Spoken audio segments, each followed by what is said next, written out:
I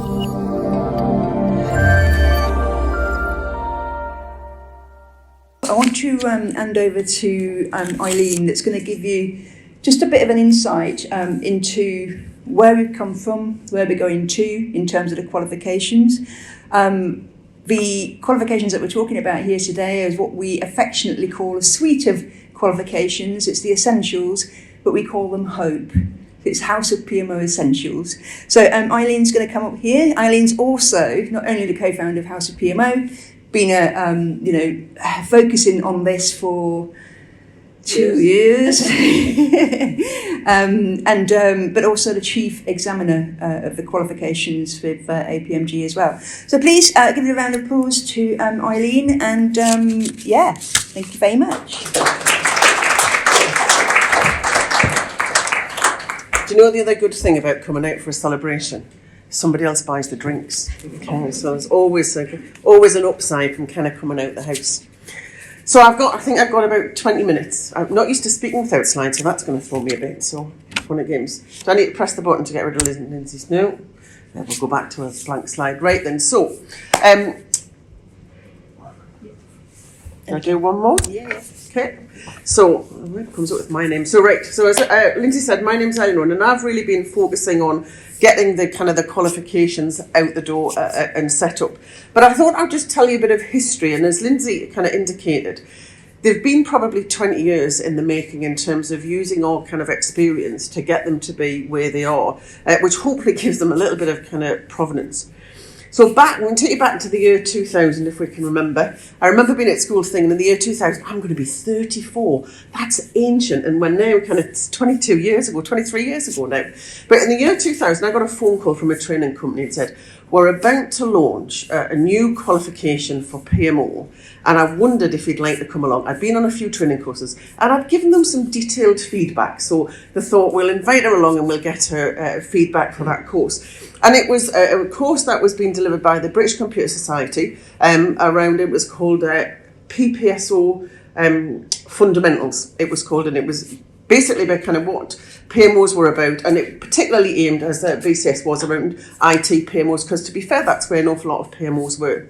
So off I went to the course, did the course, then we did the advanced certificate, and out of that they started off a little kind of special interest group. So we went along, and at the end of every night there was generally 2 people left, last people in the bar, me and Lindsay. Right? So we kind of gelled all kind of friendship a long time ago, and we started not just going to the events, but we ended up kind of getting involved in developing those events. So come forward a couple of years, 2008. Anybody remember what happened in 2008?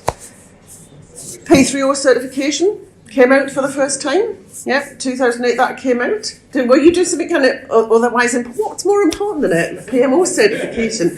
So 2008, the P3O certification came out. And again, absolutely delighted that there was something focused around PMO. And again, did the foundation and the practitioner certificate, and all was good. And when it came to 2013 and it needed a refresh, I was there with my application. Yes, let me do it. And ended up doing the refresh of the P3O manual. So all well and good. But the thing about both of those certifications, it was all about the PMO itself. And it's almost like teaching a project manager, this is all what a project's about. But we're not going to tell you what you have to do as a project manager. And so the P3O courses were, this is how to set the PMO up. But actually as an individual, what do you need with kind of the skills and kind of knowledge in order to be able to do all of those things? So that's where we ended up. And it really was a huge step forward, and I'm not taking anything away from those accreditations. But what we were really interested in was actually how do we support people who actually want to work in a PMO, and then who are working in a PMO and actually kind of want to develop. All of the qualifications that were out there, all of the textbooks that were out there were really about kind of working around project management. There was no body of knowledge for the PMO. There was no competence framework for the PMO.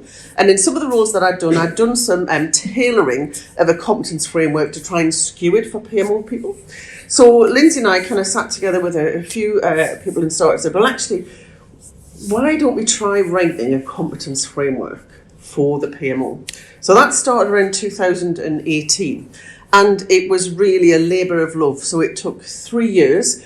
working with volunteers from all over the world, several review groups, and Karen and I kind of did the final editing of that to come out with a competency framework. So it took 3 years. So back to kind of 2020-21, it was eventually published. So what we had there, we had a competence framework. It had 24 competences in there, 16 behaviours that PMO people need to demonstrate, 16 areas of knowledge, and 51 skills that you can develop to support that.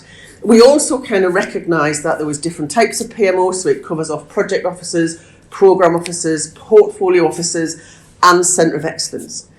And the real kind of thing, when we distilled all of that out, what we developed, and based on kind of the working groups that we had, was that there was essentially kind of 4 key roles that were starting to emerge in PMOs. There was a PMO administrator, so somebody who was kind of new to the role of PMO, typically may not have had any kind of project management experience, but good administrative skills as a really kind of entry level, often graduates coming in at that level.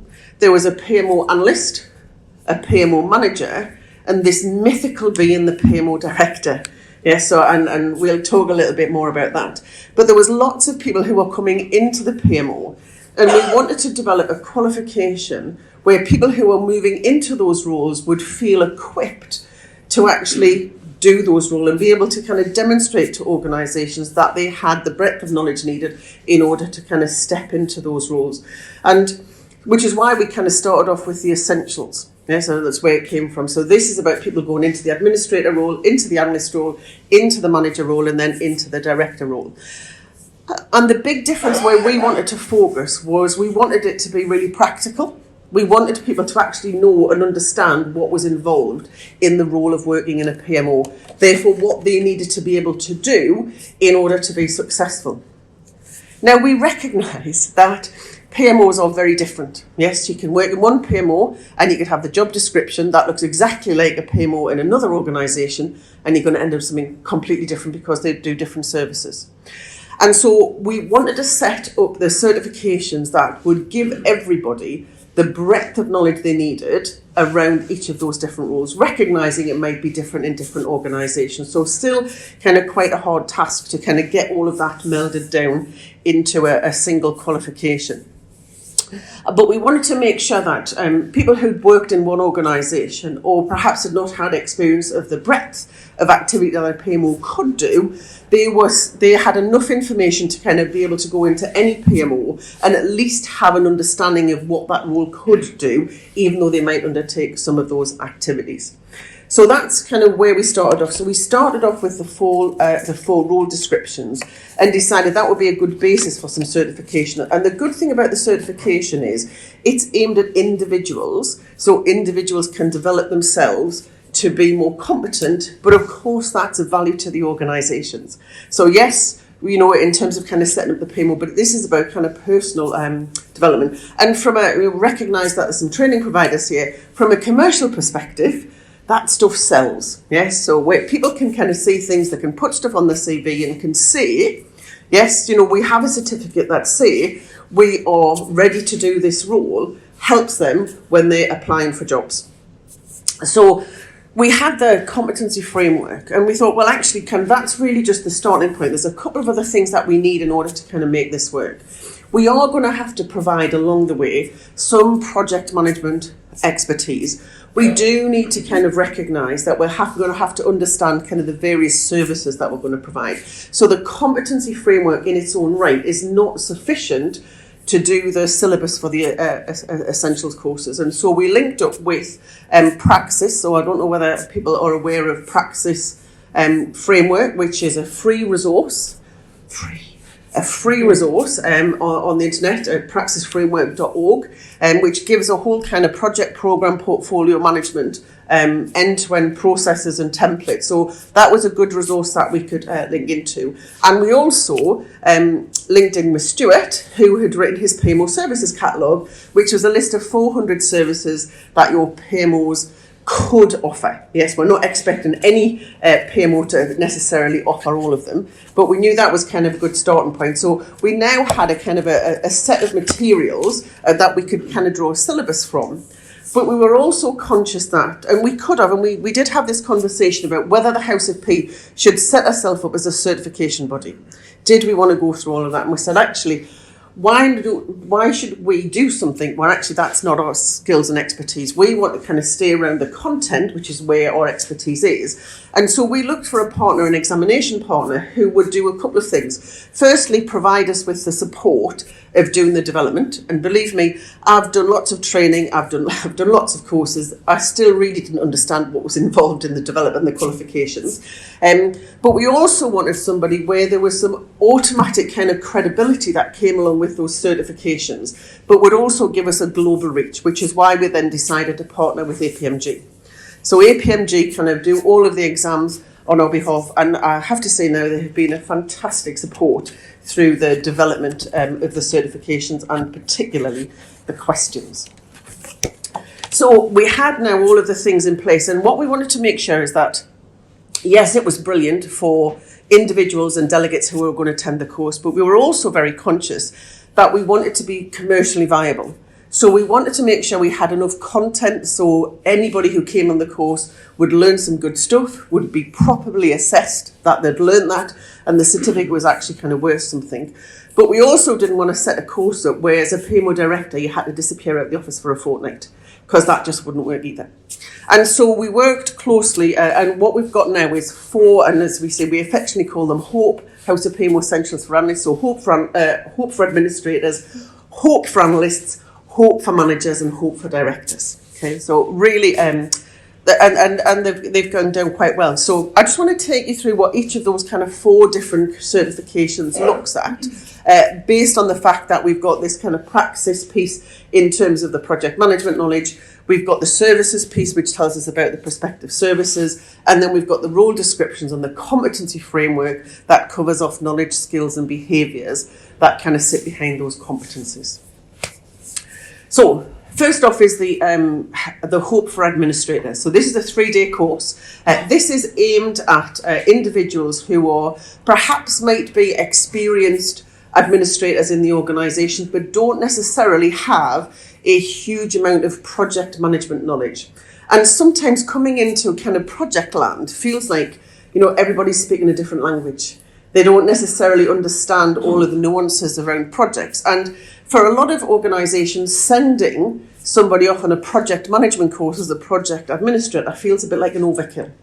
So in the project administrator course over for those 3 days, what we do is we introduce the whole kind of concept of project and programme management and why the PMO's there and how we can support projects and programmes deliver.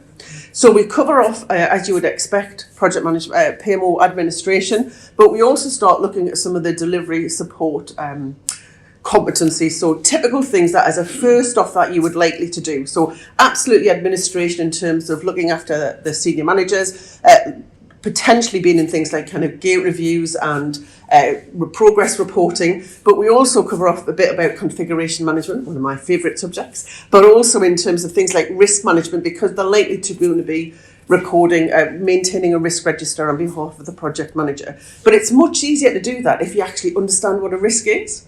But the way that we've written the course, it's about making sure that actually we're understanding risk management from a PMO perspective. So not from a project manager's perspective, not from a purely theoretical perspective, but in terms of actually we're here to make sure that the risks are recorded correctly, that they're challenged appropriately, that actually we can kind of do something meaningful with the information that we record. So very much kind of focused from that role perspective.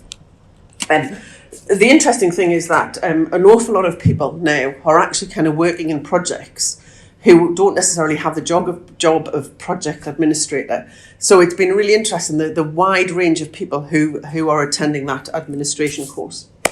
So that's the 3-day course. That kind of sets you off on your role in your career in PMO, appropriate to, say, people who've come in across the organisations, also as a graduate coming in. So even if you're one of those strange people who go in a PMO so you can grow up and become a project manager, strange individuals, yes, it's a good starting point to get around, you know, that kind of first job in the project environment. So the second certification is the HOPE for Analysts. So this is in terms of reality, the analyst role is the meatiest role and the one that probably covers the most in terms of junior PMO analyst to senior PMO analyst, can almost kind of be somebody's whole career. And again, covers off all of the various aspects of project management that we can support from a PMO perspective. So it is a 5-day course. Now, and we've had, kind of 5 days is a long time, but it's equivalent to doing a project manager practitioner certification. So it's equivalent to, in terms of a 5-day course. So we didn't make it 10 days, but 5 days gives us enough time to cover off, kind of again, reiterating the project management elements using praxis around the different areas of project management and how, as a PMO analyst, we can go from providing some support to project managers to actually kind of coaching the project managers and facilitating benefits realisation workshops. Yes, because actually that's essentially the spectrum from a PMO analyst. So again, we kind of don't, in 5 days there's only so much kind of we expect the training organisations to be able to cover, but it gives everybody a flavour. And what we've been finding, the people who've been coming through the courses, is that there's some bits that I absolutely recognise that I do that in my organisation, and there are bits that actually means nothing to me because actually I don't do anything, but it would be really useful because I'm going for another role and they may do that as an analyst in that other role, so which is why we kind of cover off the whole breadth. The other focus in the PMO analyst course is this kind of real introduction to PMO services. So typically as a PMO analyst, there is an expectation that you will be helping to set up and you'll be running services on behalf of your PMO. So the focus at the analyst course tends to be on kind of setting up those services, running those services, and some metrics and measures around those services. And that's the big course, the 5-day course. When we get onto the third one, which is the Hope for Managers, we're back down to a 3-day course. Okay. Now the Hope for Managers course is really focused on setting up and running a PMO. So not necessarily in terms of the design, but in terms of understanding how we set up services, how we manage those services, how we align them to the particular purpose and function of our PMO. And we start talking about what we call the enabling competencies at this point. So things like assurance and governance. So things that are done across the piece on behalf of the organisation rather than just kind of driven by individual projects. So the 3-day course, as I say, covers a lot about the life cycle. And one of the interesting bits we cover off is the Cynefin theory. So for those of you who don't recognise the name or just my bad pronunciation, is where we look at kind of different environments from simple through, so clear environments, complicated, complex and chaotic environments. And we recognise that actually setting up a project office in one organisation can be really quite straightforward because we've got 27 other PMOs. We set them up every week for every new project and therefore it's relatively straightforward. That is completely different to setting up a portfolio office in an organisation where they've never had a real PMO before or where you come along with a whole load of negative baggage from kind of failed PMOs in the past. So again, we spend quite a bit of time on the managers course looking at the different approaches we can take and the different challenges and how we use those different competencies to actually kind of set up those PMOs. And again, when we're in run mode, what that looks like, because again, very rarely is our PMO static. So there's usually a roadmap. So we talk about the PMO roadmap and how that develops. So again, all back to the kind of the role profiles and the competencies within the competence framework. And then finally, we've got Hope for Directors. Now, this is a really interesting one because when the competency framework came out in the House of PMO, we've run a couple of events. People go, PMO directors, do they really exist? And I just want to say, go and look on LinkedIn and type in PMO director and then tell me they don't exist. Because actually they're far more prevalent now than they ever were, which is another good reason kind of why the certifications are kind of, I think, it launched at kind of the right time for the PMO industry. So the director's course is only a 2-day course because we recognise at this point, yes, that actually kind of taking a PMO director out of the organisation for a longer period of time would be a bit of a struggle. We also recognise that a PMO director may not necessarily have a history of project or programme delivery.